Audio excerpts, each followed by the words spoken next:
मुझे ध्यान में कुछ नहीं दिखाई पड़ता है, सब बकवास है। एक कमेंट।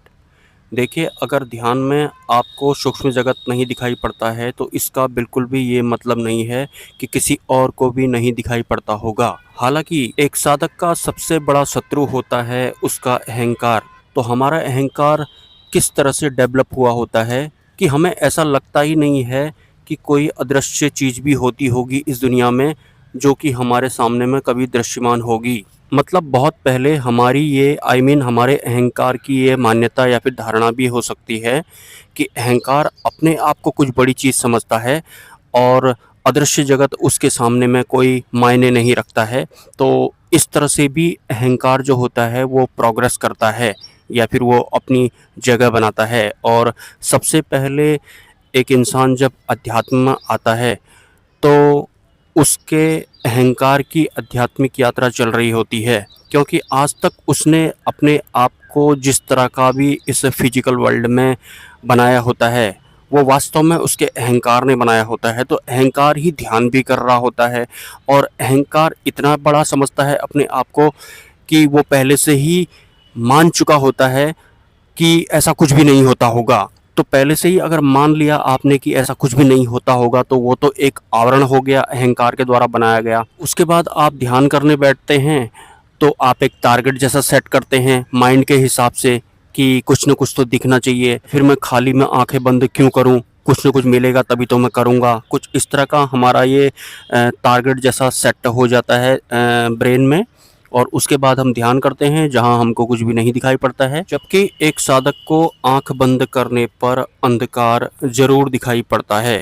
तो ऐसा बोलना बिल्कुल गलत है कि मुझे कुछ भी नहीं दिखाई पड़ता है। क्या आपके अहंकार के सामने में जो अंधकार होता है वो छोटी मोटी चीज़ है, जो आपको उसका अस्तित्व दिखाई ही नहीं पड़ रहा है और आप कह रहे हैं कि मुझे ध्यान में कुछ भी नहीं दिखाई पड़ा है, सब बकवास है? क्या आपको अंधकार भी नहीं दिखाई पड़ा?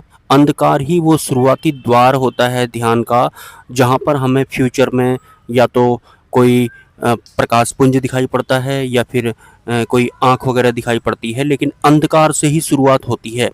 लेकिन आप देखिए, एक ऐसा आवरण है आपके दिल दिमाग पे कि आप ये मानने को तैयार नहीं हैं कि अंधकार आपको दिखाई पड़ा था। और जब आँख बंद करने पर आपको अंधकार दिखाई पड़ता है, तो आपको भूलना नहीं है कि अंधकार और आपके बीच में कई तरह के आवरण होते हैं।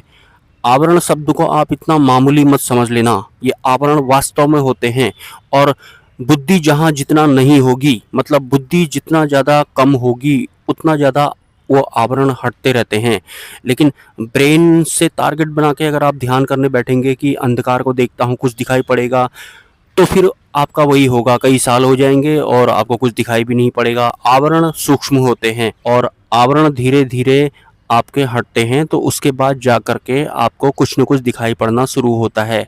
और आवरणों हटाने के लिए आपकी बुद्धि का मिनिमाइज़ होना बहुत ज़्यादा ज़रूरी होता है। मतलब आप टारगेट बेस पर ध्यान करने वाले नहीं होने चाहिए। हालाँकि ध्यान में अगर दृश्य दिखाई भी पड़ रहे हैं, तो ये कोई इतनी बड़ी बात नहीं होती है, ना ही ये इतनी बड़ी उपलब्धि होती है। और कभी-कभी किसी को ध्यान में दृश्य इसलिए भी नहीं दिखाई पड़ते हैं कि मेबी पहले पूर्व के किसी जन्म में वो एक साधक रहा होगा, वो ध्यान करता होगा, उसे सूक्ष्म जगत के कुछ रहस्य सूक्ष्म जगत के जीवों द्वारा बताए गए होंगे, जो कि उसने पब्लिक को नहीं बताने थे, लेकिन उसने पब्लिक को बता दिए। तो उसके बाद भी इस तरह के आवरण लगा दिए जाते हैं सूक्ष्म जगत द्वारा कि ये अब ध्यान करेगा भी तो इसे सूक्ष्म जगत नहीं दिखाई पड़ेगा, क्योंकि गोपनीयता को उसने बरकरार नहीं रखा। सूक्ष्म जगत के हर रहस्य को पब्लिक को नहीं बताना होता है। ऐसे और भी बहुत सारे कारण होते हैं कि ध्यान में हमें दृश्य नहीं दिखाई पड़ते हैं। हालांकि सबसे बड़ा कारण तो बुद्धि का आवरण ही होता है या फिर हमारे अहंकार का आवरण ही होता है कि पहले से ही हमको लगता है कि मेरे अकॉर्डिंग दिखेगा या फिर नहीं होता होगा। अगर अहंकार अपने आप को बहुत बड़ी चीज़ पहले से ही मानता होगा, तो ध्यान करने के बाद उसे सूक्ष्म जगत भी नहीं दिखाई पड़ेगा, क्योंकि पहले से ही अगर आपने अपने आप को बड़ी चीज़ मान रखा है, तो फिर सूक्ष्म जगत ऐसे इंसान को या फिर ऐसे साधक को अपना प्रकटीकरण करके नहीं दिखाता है। तो आपको अपने आप को इस दुनिया का सबसे छोटा इंसान, साधक या फिर शिष्य मानना है और फ़ील भी करना है। मानने से नहीं होगा खाली ऊपर-ऊपर में, शब्द सुन लेने से। आपको इस दुनिया में अपने आप को सबसे छोटा इंसान, प्राणी, जीव मानना है। आपको एक दास मानना है। अभी तक आप जिसको भी छोटा समझते थे ना, आप दोबारा से अपने आप को प्रिपेयर कर लेना कि जिसको मैं छोटा समझता हूँ, मैं इससे भी ज़्यादा छोटा हूँ और सच में आप उससे ज़्यादा छोटे हैं करके ये आपके भीतर फीलिंग भी होनी चाहिए। आप समझ लेना कि आपको किस तरह से अपने आप को प्रिपेयर करना है। सूक्ष्म जगत में अगर आप स्थूल जगत वाली तैयारी के साथ जाएँगे, तो फिर आप भटक जाएँगे।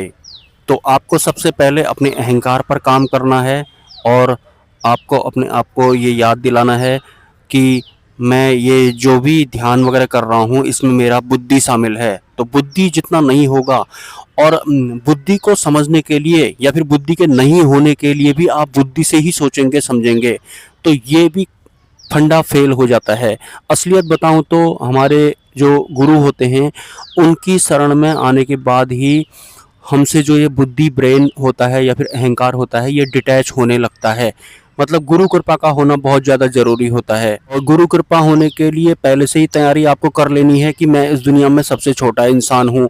अभी तक जिसे भी आपका अहंकार छोटा समझता था, सबसे छोटा अब आपको अपने आप को मान लेना है। इसके अलावा मेरा आप लोगों से एक सवाल है, आप इसका जवाब विया कमेंट दे सकते हैं कि क्या आपको अभी तक इस सोशल मीडिया में या फिर इस फिजिकल वर्ल्ड में कोई ऐसा अन्य साधक मिला जिसके अनुभव आपके अनुभव से मैच करते हों 70-80% मतलब जैसे आपको अनुभव होते हैं वैसे ही किसी और को भी होते हैं। क्या आपको ऐसा कोई मिला है? अगर मिला है तो आप कमेंट ज़रूर करना।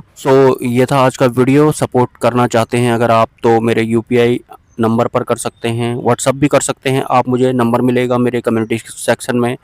नमस्कार, हैव अ नाइस डे।